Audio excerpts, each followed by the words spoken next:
Gopalapatnam జడ్పీజీహెచ్ girls high స్కూల్లో ముస్తాబు కార్యక్రమాన్ని ప్రత్యక్షంగా వీక్షించేందుకు ముఖ్య అతిథిగా గణబాబు గారు పాఠశాలకు హాజరై విద్యార్థులను అభినందించారు.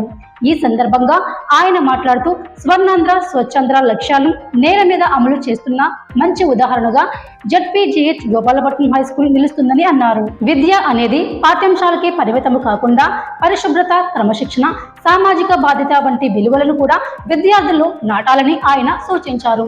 చిన్న వయసులోనే మంచి అలవాట్లు అలవడితే భవిష్యత్తులో వారు ఉత్తమ పౌరులుగా ఎదుగుతారని పేర్కొన్నారు. ఈ కార్యక్రమంలో వైస్ స్వర్ణలత గారు, పాఠశాల ఉపాధ్యాయ బృందం, విద్యాశాఖ అధికారులు, ఎస్ఎంసీ సభ్యులు, తల్లిదండ్రులు, ఇతర ప్రజాప్రతినిధులు పాల్గొని కార్యక్రమాన్ని విజయవంతము చేశారు.